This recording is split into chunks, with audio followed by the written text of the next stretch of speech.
그날 저는 떡을 찌르지 않았습니다. 가게 문도 열지 않았습니다. 은행에서 전화가 왔기 때문입니다. 확인할 게 있다는 말이었습니다. 그 전날까지만 해도 사람들은 저를 걱정하는 얼굴로 찾아왔습니다. 키워준 건 고맙다면서요.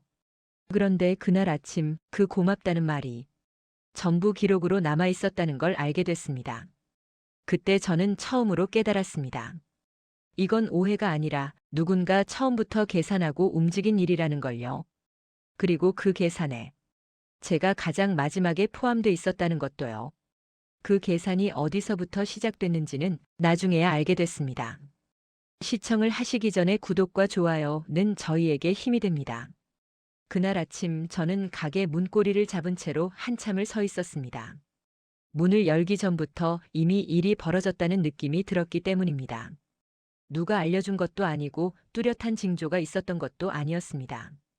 다만 사람은요, 살다 보면 공기가 달라지는 순간을 먼저 알아채게 되더군요. 골목의 소리, 바람이 스치는 결, 그리고 무엇보다 누군가의 시선이 붙어 있는 듯한 그 기분 말입니다. 문을 열자 찬 공기가 들어왔습니다. 저는 평소처럼 불을 올리고 찹쌀을 씻었습니다.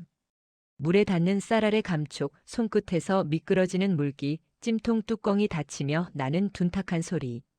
그 익숙한 소리들이 저를 붙잡아 주었습니다. 제가 무너지지 않게 해주는 것은 늘 이런 사소한 일상들이었습니다. 떡집은 40해 넘게 제자리였습니다. 새벽에 일어나 쌀을 씻고 찜통에서 김이 오르면 떡쌀을 들고 서는 일. 손님들이 할머니, 오늘은 인절미 있나요? 하고 묻는 일. 그런 반복이 제 삶이었습니다. 그래서 저는 무엇이든 시간이 지나면 가라앉는 줄 알았습니다. 말이든 소문이든 사람의 마음이든요. 그날은 예외였습니다. 아침 손님이 몰리기 전 낯선 차 한 대가 가게 앞에 섰습니다. 이 동네에서는 누가 어떤 차를 타고 다니는지 대충 알게 됩니다. 그런데 그 차는 처음 보는 번호판이었고 유난히 깨끗했습니다. 저는 쌀을 고르던 손을 잠시 멈췄습니다. 창문 너머로 두 사람이 내리는 것이 보였습니다. 정장을 입은 남자 그리고 서류 가방을 든 젊은 여자였습니다. 둘 다 표정이 단정했습니다. 단정하다는 건요, 때로는 감정이 없다는 뜻이기도 했습니다. 문이 열리며 맑은 종소리가 울렸습니다. 그 소리가 평소보다 조금 더 크게 들렸습니다. 저는 떡판 위에 놓인 칼을 정리하며 고개를 들었습니다. 그 남자가 인사를 했습니다. 안녕하세요. 여기 떡집 맞으시지요? 말투는 공손했습니다. 지나치게 공손해서 오히려 가게 안 공기와 어울리지 않았습니다. 손님이 떡을 고르려는 시선이 아니라 공간 전체를 훑는 시선이었습니다. 저는 고개를 끄덕였고 그 남자는 웃지도 찡그리지도 않은 얼굴로 다음 말을 꺼냈습니다. 확인할 것이 있습니다. 저는 대답하지 않았습니다. 확인이라는 말은 제게 너무 많은 것을 떠올리게 했습니다. 확인은 분명하게 만드는 일이죠. 애매함을 없애는 일. 그런데 저는 평생 애매함 덕에 살아온 사람처럼 지냈습니다. 말하지 않으면 넘어갈 수 있고 모른 척하면 지나갈 수 있다는 식으로요. 그래서 저는 그 말이 나오자마자 본능적으로 시간을 벌었습니다. 떡부터 좀 보시겠습니까? 제가 그렇게 말하자 젊은 여자가 서류 가방을 조금 더 꽉 쥐는 것이 보였습니다. 아주 작은 동작이었지만 저는 그때 알았습니다. 이 사람들은 떡을 보러 온 것이 아니라는 걸요. 남자는 떡 진열대를 보는 척만 했고 곧바로 계산대 옆을 바라보았습니다. 거기엔 제가 정리해둔 통장 봉투와 장부를 넣어둔 서랍이 있었습니다. 사장님 성함 확인 가능하실까요? 젊은 여자가 말했습니다. 목소리는 부드러웠지만 질문의 끝이 닫혀 있었습니다. 대답을 기다린다기보다 이미 답을 알고 있는 사람의 물음 같았습니다. 저는 잠시 그 여자의 눈을 바라봤습니다. 눈동자가 흔들리지 않았습니다. 업무라는 표정이었습니다. 저는 종이컵에 물을 따라 두 사람 앞에 놓았습니다. 그 작은 동작도 제게는 숨을 고르는 일이었습니다. 손끝이 미세하게 떨렸지만 티내지 않으려 애썼습니다. 남자는 물을 마시지 않았습니다. 그저 종이컵을 내려다보며 말을 이었습니다. 기록상으로 확인이 필요한 부분이 있습니다. 기록. 그 단어가 제 안에서 한 번 더 울렸습니다. 저는 그때도 여전히 대답하지 않았습니다. 말을 꺼내면 더 깊어질 것이 분명했기 때문입니다. 오늘은 장사가 좀 바쁩니다. 제가 그렇게 말하자 남자는 고개를 살짝 끄덕였습니다. 마치 이미 예상했다는 듯이요. 그러고는 명함 한 장을 계산대 위에 올려두었습니다. 명함의 재질이 두꺼웠고 글자가 선명했습니다. 저는 그 선명함이 싫었습니다. 연락드리겠습니다. 가능하시면 혼자 계실 때가 좋습니다. 그 말이 제 등에 서늘하게 붙었습니다. 혼자라는 단어가 왜 그렇게 강조되는지 저는 바로 알 수 없었습니다. 하지만 이상하게도 그 말이 남은 뒤에는 가게가 더 넓어 보였습니다. 사람이 없는 공간처럼 공기가 빈 곳으로 흘렀습니다. 두 사람이 나간 뒤 저는 명함을 뒤집어 봤습니다. 앞면에는 회사 이름과 직책이 적혀 있었고 뒷면에는 손글씨로 날짜가 하나 적혀 있었습니다. 그 날짜를 보는 순간 저는 손가락을 움켜쥐었습니다. 그 날짜는 제가 평생 잊지 않으려 애써왔던 날과 같았습니다. 아니, 더 정확히 말하면 잊은 척해야만 살 수 있었던 날이었습니다. 그날 하루 저는 손님을 받으면서도 계속 계산대 위를 바라봤습니다. 명함은 얇은 종이 한 장인데도 떡판보다 무겁게 느껴졌습니다. 단골들이 웃으며 말을 걸어도 저는 평소보다 말이 줄었습니다. 반죽을 치대며 떡을 썰며 저는 계속 생각했습니다. 왜 지금이었을까? 그리고 더 무서운 질문도요. 누가 그 날짜를 적었을까? 집에 돌아가면 아이가 있었습니다. 이제는 아이가 아니라 어른이라고 해야 맞겠지요. 하지만 제게는 여전히 그때의 작은 손과 같은 존재였습니다. 그는 저녁을 먹으며 뉴스를 보았고 가끔 오늘 장사는 어땠어요? 하고 물었습니다. 저는 그럭저럭이었지요 하고 웃었습니다. 웃음은 잘 나왔습니다. 수십 년을 그렇게 살아왔으니까요. 다만 웃고 난 뒤 제 입술 안쪽이 말라 있었습니다. 그날 밤 저는 서랍 깊숙이 넣어둔 오래된 봉투 하나를 꺼냈습니다. 낡은 종이 냄새가 났고 봉투 모서리는 헤어져 있었습니다. 저는 봉투를 바로 열지 못했습니다. 대신 봉투 위에 적힌 글자를 손가락으로 천천히 따라갔습니다. 누군가가 남긴 글씨였습니다. 그 글씨는 아직도 제가 기억하는 사람의 것과 같았습니다. 그리고 그 순간 저는 깨달았습니다. 오늘 찾아온 사람들이 처음이 아니라는 것을요. 누군가는 오래전부터 이 일을 들여다보고 있었고 오늘은 그 마지막 단계일지도 모른다는 것을 말입니다. 저는 봉투를 다시 넣었습니다. 지금 열면 감정이 앞설 것 같았고 감정이 앞서면 상대가 원하는 대로 끌려갈 것 같았습니다. 저는 평생 참고 살아왔지만 참고만 해서는 지킬 수 없는 것이 있다는 것도 알고 있었습니다. 문제는 무엇을 어떻게 지켜야 하는지였습니다. 그날 새벽 저는 다시 가게로 나갈 준비를 하며 거울을 봤습니다. 제 얼굴은 평소와 크게 다르지 않았습니다. 다만 눈밑이 조금 더 꺼져 보였고 손등이 더 거칠어 보였습니다. 저는 그 손으로 문고리를 잡았습니다. 그리고 마음속으로 아주 조용히 한 문장을 되뇌었습니다. 이번에는 먼저 확인하겠습니다. 그 말은 누군가에게 한 말이 아니었습니다. 제 자신에게 하는 말이었습니다. 그 다음 날부터 사람들의 태도가 눈에 띄게 달라지기 시작했습니다. 말을 Remembering how subtle changes can be more unsettling than outright hostility. 인사를 건네면서도 눈을 오래 마주치지 않는다든지 가게 안을 한 바퀴 둘러보고 나서야 떡을 고른다든지. 그 변화는 아주 작았지만 반복되면서 분명한 방향을 갖고 있었습니다. 이미 무언가를 알고 있는 사람들의 태도였습니다. 저는 그 변화에 대해 묻지 않았습니다. 묻는 순간 상대의 입에서 무엇이 나올지 알 수 없었기 때문입니다. 대신 평소보다 더 차분하게 행동했습니다. 떡을 써는 속도도 잔돈을 건네는 손길도 일부러 느리게 유지했습니다. 급해 보이지 않는 것이 중요하다고 생각했기 때문입니다. 그 즈음 그 사람이 다시 찾아왔습니다. 늘 저를 걱정하는 얼굴로 나타나던 동네에서 말 잘 전해주는 사람으로 통하던 인물이었습니다. 그는 이번에도 가볍게 웃으며 들어왔습니다. 손에는 작은 봉투 하나를 들고 있었습니다. 이런 건 미리 알아두시는 게 좋을 것 같아서요. 그는 봉투를 제 쪽으로 밀어놓았습니다. 안에는 몇 장의 서류 사본이 들어 있었습니다. 은행에서 발급한 확인서, 예전에 제출된 기록 일부, 그리고 누군가가 메모해 둔 듯한 손글씨까지. 저는 그 봉투를 바로 열어보지 않았습니다. 대신 그의 얼굴을 먼저 살폈습니다. 괜히 불안해하실까봐 말씀 안 드리려고 했는데요. 그는 여전히 저를 배려하는 말투를 유지했습니다.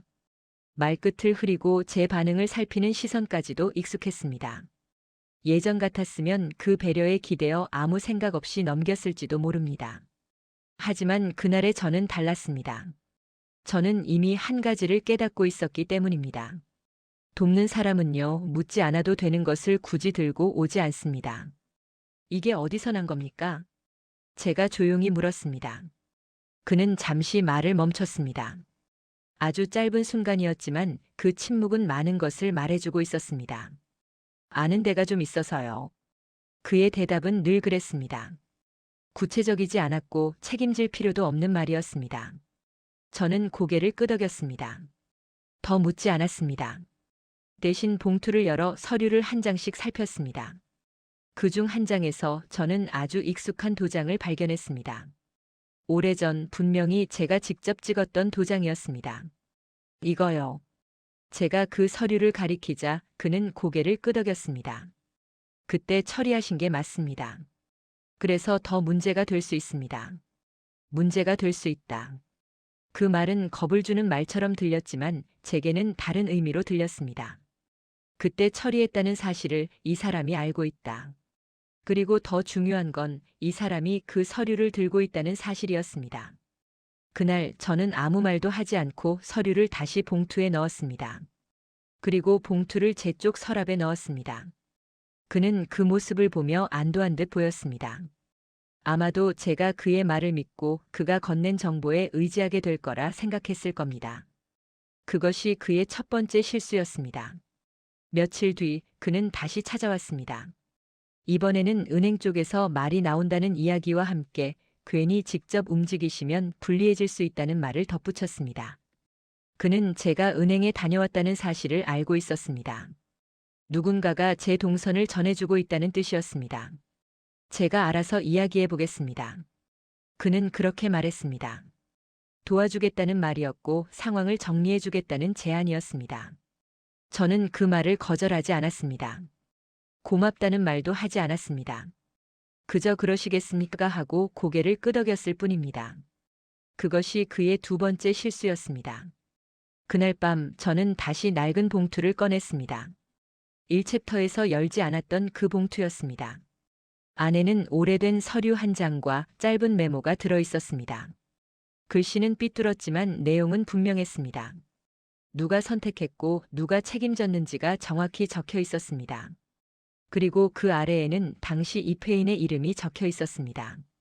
그 이름을 보는 순간 저는 숨을 고르게 되었습니다.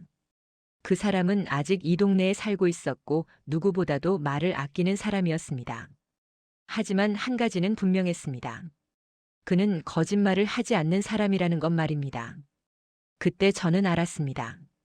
지금까지 참아온 것은 두려움 때문이 아니라 판을 읽기 위한 시간이 필요했기 때문이라는 것을요. 누가 서두르고 있는지, 누가 조용히 움직이는지, 그리고 누가 말로 상황을 덮으려 하는지를요. 다음 날 헷갈리게 하던 그 사람이 다시 전화를 해왔습니다. 서류는 제가 가지고 있는 게 편하실 겁니다. 그 말은 친절처럼 들렸지만 제게는 확실한 신호였습니다. 그는 증거를 손에서 놓고 싶지 않아 했다. 저는 그 말에 이렇게 답했습니다. 그럴 필요는 없습니다. 이미 충분히 확인했습니다. 그는 잠시 말을 잇지 못했습니다. 아주 짧은 침묵이었지만 저는 그 침묵에서 불안을 읽었습니다. 그 불안은 곧 그의 세 번째 실수가 될 예정이었습니다. 그날 이후로 저는 더 이상 그에게 먼저 연락하지 않았습니다. 다만 그가 가져온 서류들, 그가 건넨 말들, 그가 대신 움직였다고 주장한 기록들을 하나씩 맞춰보기 시작했습니다. 그리고 점점 또렷해졌습니다. 그가 움직인 방향이 정확히 한 사람에게만 유리하게 흘러가고 있다는 사실이 말입니다. 아직 저는 아무에게도 말하지 않았습니다. 아이에게도 은행에도 그 정장을 입은 사람에게도요. 하지만 한 가지는 분명해졌습니다. 이제 이 일은 제가 끌려가는 싸움이 아니라 제가 선택하는 싸움이 되었다는 것입니다. 그리고 그때는 아직 그들이 알지 못했습니다. 그들이 도움이라고 내민 손이 결국 가장 확실한 증거가 되어 돌아갈 것이라는 사실을요. 다음에는 누군가가 스스로 선을 넘는 순간이 오게 될 것입니다. 그날은 이상하게도 모든 것이 정리된 날처럼 느껴졌습니다. 가게 안은 평소보다 조용했고 손님도 많지 않았습니다. 마치 이 공간 자체가 잠시 숨을 고르고 있는 것 같았습니다. 저는 떡판을 닫고 칼을 가지런히 놓았습니다. 이런 사소한 정리가 마음을 다잡는데 도움이 될 때가 있습니다. 오후가 조금 지나자 약속된 사람들이 도착했습니다. 정장을 입은 남자와 그 옆에 늘 그림자처럼 따라붙던 사람이 함께 들어왔습니다. 두 사람은 이번에도 공손한 태도를 유지했습니다. 다만 이전과 다른 점이 하나 있었습니다. 그들의 표정에는 더 이상 확인할 필요가 없다는 확신이 담겨 있었습니다. 오늘은 좀 정리를 하자고 왔습니다. 정장을 입은 남자가 그렇게 말했습니다. 말투는 부드러웠지만 그 말 속에는 이미 결론이 들어 있었습니다. 저는 그를 가게 안쪽으로 안내하지 않았습니다. 계산대 앞 가장 밝은 자리에서 이야기를 나누자고 했습니다. 그는 잠시 망설이다가 고개를 끄덕였습니다. 그 망설임 하나만으로도 저는 많은 것을 알 수 있었습니다. 그는 이 일이 조용히 끝나기를 바라고 있었습니다. 눈에 띄지 않게 기록만 남기고요. 헷갈리게 하던 그 사람이 먼저 말을 이었습니다. 할머니를 위해서라도 오늘은 깔끔하게 마무리하시는 게 좋겠습니다. 그 말은 여전히 도움의 얼굴을 하고 있었습니다. 하지만 저는 이제 그 말 속에 숨은 계산을 볼 수 있었습니다. 오늘 이 자리는 저를 설득하기 위한 자리가 아니라 확인받기 위한 자리였습니다. 정장을 입은 남자는 서류를 하나씩 꺼냈습니다. 은행 확인서, 명예 관련 문서, 그리고 그동안 제가 보아왔던 날짜들이 적힌 종이들. 그는 하나하나 짚어가며 설명했습니다. 그 설명은 정확했고 군더더기가 없었습니다. 누군가 충분히 준비했다는 느낌이 들 정도였습니다. 여기 보시면 그는 서류 한 장을 가리켰습니다. 당시 절차는 이렇게 진행된 것으로 기록되어 있습니다. 저는 그 기록을 가만히 바라보았습니다. 그 안에는 제가 직접 한 일도 있었고 제가 알지 못했던 처리도 섞여 있었습니다. 다만 한 가지는 분명했습니다. 이 기록만 놓고 보면 저는 키워준 사람일 뿐이었습니다. 법적으로는요. 그때 헷갈리게 하던 그 사람이 제 쪽을 보며 말했습니다. 그의 표정은 이전보다 훨씬 편안해 보였습니다. 아마도 이 자리가 끝나면 자신의 역할도 끝난다고 생각했을 것입니다.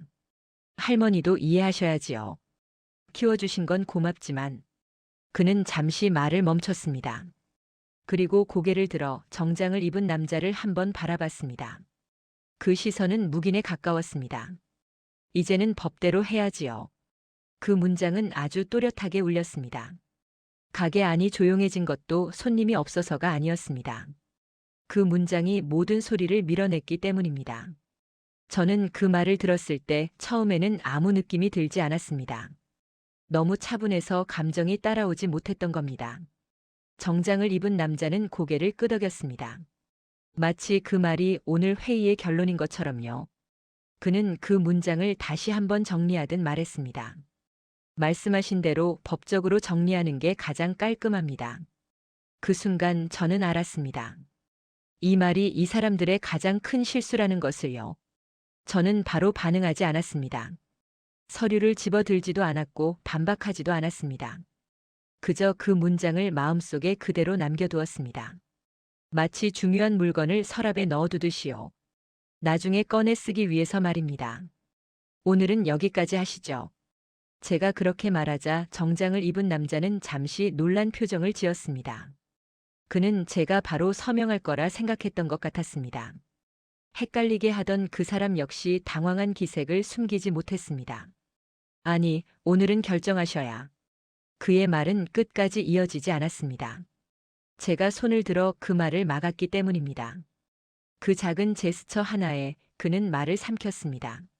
말씀은 충분히 들었습니다. 제 목소리는 낮았고 차분했습니다. 방금 하신 말도 분명히 들었습니다. 그들은 제 말의 의미를 완전히 이해하지 못한 표정이었습니다. 하지만 저는 그들의 이해를 기다리지 않았습니다. 이해는 나중 문제였기 때문입니다. 그날 대화는 그렇게 끝났습니다. 그들은 서류를 다시 챙겨나갔고 헷갈리게 하던 그 사람은 마지막까지도 연락드리겠다는 말을 남겼습니다. 그 말은 이제 더 이상 제게 의미가 없었습니다. 문이 닫히고 나서 저는 한동안 계산대 앞에 서 있었습니다. 그리고 아주 천천히 낡은 봉투를 꺼냈습니다. 그 안에 들어있던 서류와 메모를 다시 펼쳤습니다. 그리고 오늘 들은 그 문장을 글자 하나하나에 겹쳐보았습니다. 법대로 해야지요. 그 말은 이제 제 편이었습니다. 그들이 저를 몰아붙이기 위해 쓴 말이 아니라 그들을 정면으로 세우기 위한 말이 되어 있었습니다. 그날 밤 저는 한 사람에게 전화를 걸었습니다. 오래된 이름이었고 쉽게 꺼내지 않았던 번호였습니다. 전화를 받는데 시간이 걸렸지만 결국 그 사람의 목소리가 들렸습니다. 그날을 기억하십니까? 제 질문에 그는 잠시 침묵하다가 이렇게 답했습니다. 잊은 적이 없습니다. 그 한 문장으로 저는 확신했습니다. 이 싸움은 이미 절반 이상 끝났다는 것을요. 다만 아직 그 사실을 알려줄 차례가 오지 않았을 뿐입니다. 다음에는 이 문장이 공식적인 자리에서 다시 나오게 될 것입니다. 그리고 그때 누군가는 말문을 잃게 될 것입니다. 그날 이후로 저는 더 이상 서두르지 않았습니다. 서둘 필요가 없었기 때문입니다. 상대가 이미 자신들의 손에 승부가 있다고 믿고 있다는 걸 알았고, 그런 사람들은 늘 같은 실수를 반복한다는 것도 알고 있었습니다.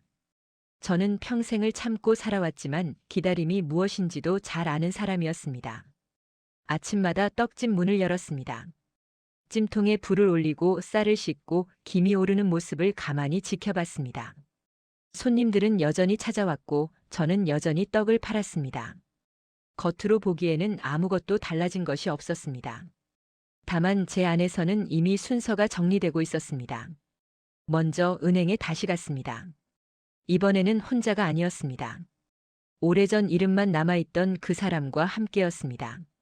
3챕터에서 전화를 걸었던 바로 그 사람이었습니다. 그는 예전보다 많이 늙어 있었지만 말투는 여전히 단정했습니다. 은행 직원은 공식적인 태도로 저희를 맞이했습니다. 확인 요청하신 건 이 부분 맞으시죠? 직원은 화면을 돌려 보여주었습니다. 계좌 기록, 입출금 내역, 그리고 특정 날짜에 집중된 움직임. 저는 그 날짜를 보는 순간 고개를 끄덕였습니다. 헷갈리게 하던 사람이 들고 왔던 서류와 정확히 일치했습니다. 이 기록은요. 제가 조심스럽게 말을 꺼내자 직원은 말을 이었습니다. 이미 사본으로 여러 차례 제출된 적이 있습니다. 그 말은 아주 중요했습니다. 누군가가 이미 이 기록을 사용했다. 그리고 그 누군가는 저를 돕는 얼굴로 접근했던 바로 그 사람이었습니다. 그날 저는 아무 항의도 하지 않았습니다. 다만 한 가지만 확인했습니다. 누가 언제 어떤 경로로 이 기록을 가져갔는지. 직원은 규정에 따라 가능한 범위만 설명해 주었고 그 설명은 충분했습니다. 나머지는 굳이 더 묻지 않아도 연결될 수 있는 조각들이었습니다. 다음으로 찾아간 곳은 작은 사무실이었습니다. 간판도 크지 않았고 눈에 띄는 곳도 아니었습니다. 하지만 그 안에서 오가는 말들은 늘 무게가 있었습니다. 서류를 다루는 사람들이 모이는 곳이었기 때문입니다. 저는 그곳에서 그동안 모아둔 자료를 하나씩 꺼냈습니다. 이건 당시 입회인이 명확합니다. 담당자는 서류를 넘기며 말했습니다. 그 말은 제게 확인이었습니다. 제가 알고 있던 사실이 기록으로도 성립한다는 확인 말입니다. 그동안 저를 몰아붙이던 주장들이 실제로는 매우 좁은 해석 위에 서 있다는 것도 분명해졌습니다. 그 사이 헷갈리게 하던 그 사람에게서 다시 연락이 왔습니다. 혹시 아직 결정 안 하신 겁니까? 목소리에는 조급함이 묻어 있었습니다. 이전과 달리 여유가 사라진 톤이었습니다. 아직입니다. 제가 그렇게 말하자 그는 한숨을 쉬는 듯 했습니다. 그럼 제가 조금 더 알아보겠습니다. 그 말은 이제 더 이상 도움이 아니었습니다. 오히려 스스로의 발목을 잡는 말이었습니다. 왜냐하면 그는 이미 너무 많이 움직였기 때문입니다. 그가 가져온 서류, 그가 대신 제출한 기록, 그가 정리해주겠다며 넘긴 말들. 그 모든 것이 이제는 하나의 흐름으로 묶이고 있었습니다. 그 흐름의 끝에는 한 사람에게만 유리하게 설계된 그림이 또렷하게 보였습니다. 그날 밤 저는 집에서 아이와 마주 앉아 차를 마셨습니다. 아이에게 모든 것을 말하지는 않았습니다. 다만 한 가지만 물었습니다. 혹시 누가 요즘 연락한 적은 없습니까? 아이는 잠시 생각하다가 고개를 끄덕였습니다. 가끔요. 잘 지내시냐고요. 그 말로 충분했습니다. 연락의 목적이 안부가 아니라는 것도 그 방향이 어디를 향하고 있는지도 알 수 있었습니다. 저는 그제야 아이를 이 일에서 완전히 떼어내야겠다고 마음먹었습니다. 며칠 뒤 공식적인 자리가 잡혔습니다. 은행, 서류 담당자 그리고 정장을 입은 그 사람. 헷갈리게 하던 그 사람도 참석하겠다고 했습니다. 저는 그 소식을 듣고도 놀라지 않았습니다. 오히려 기다리던 순간이 왔다고 느꼈습니다. 그날 아침 저는 오래된 봉투를 다시 꺼냈습니다. 그리고 그 안에 서류를 다른 서류들 위에 올려놓았습니다. 낡았지만 가장 핵심이 되는 종이였습니다. 그 종이를 바라보며 저는 그 전에 있던 일들이 문득 다시 떠올렸습니다. 이제는 법대로 해야지요. 그 말은 이제 제게 가장 유리한 말이 되어 있었습니다. 그들이 먼저 꺼냈고 스스로 정리해준 말이었기 때문입니다. 저는 그날 떡집 문을 평소보다 조금 일찍 닫았습니다. 가게를 닫으며 생각했습니다. 이 싸움은 더 이상 감정의 문제가 아니라는 것을요. 누가 더 크게 소리치는지가 아니라 누가 더 정확하게 기록을 쥐고 있는지의 문제라는 것을 말입니다. 그리고 저는 알고 있었습니다. 다음 자리에서는 더 이상 설명이 필요 없을 것이라는 것을요. 누군가는 그 자리에서 처음으로 자신이 무엇을 놓쳤는지 깨닫게 될 것입니다. 그날 아침 저는 평소보다 더 일찍 일어났습니다. 잠이 깨서가 아니라 잠이 오지 않아서였습니다. 창문 밖은 아직 어두웠고 골목은 조용했습니다. 그 조용함이 이상하게도 저를 편하게 해주었습니다. 오늘은 누군가의 눈치를 볼 필요가 없는 날이었기 때문입니다. 누가 먼저 말하느냐, 누가 큰 소리를 내느냐로 결정되는 날이 아니라 남아있는 기록으로 정리되는 날이었습니다. 가게 문은 열지 않았습니다. 찜통에 불도 올리지 않았습니다. 대신 손을 씻고 서류철을 한 번 더 확인했습니다. 종이들은 얌전하게 묶여 있었지만 그 안에는 수십 년의 무게가 들어 있었습니다. 낡은 봉투에서 꺼낸 문서 한 장, 은행 기록 출력본, 사본 제출 이력, 그리고 입회인의 확인서. 저는 그 모든 것을 한 장씩 넘기며 필요한 순서대로 다시 꽂았습니다. 감정이 흐트러지지 않도록 순서를 지키는 것이 중요했습니다. 아이에게는 다녀오겠습니다라는 말만 남기고 집을 나섰습니다. 아이는 더 묻지 않았습니다. 제 표정이 평소와 다르다는 걸 느꼈을 텐데도요. 저는 그 침묵이 고마웠습니다. 아직은 아이가 이 자리까지 들어오지 않는 편이 낫다고 생각했기 때문입니다. 아이를 보호하려는 마음도 있었지만 무엇보다도 악역들이 아이를 말로 쓰게 만들고 싶지 않았습니다. 약속 장소는 은행 옆 작은 회의실이었습니다. 창문이 크게 나 있었고 형광등이 환했습니다. 그 밝음이 오히려 냉정하게 느껴졌습니다. 여긴 떡집처럼 김이 오르는 공간이 아니었습니다. 냄새도 소리도 감정도 정리되어 있는 공간이었습니다. 그래서 저는 이 자리가 마음에 들었습니다. 감정으로 흔들리기 어려운 곳이었으니까요. 먼저 와 있던 사람들은 두 부류였습니다.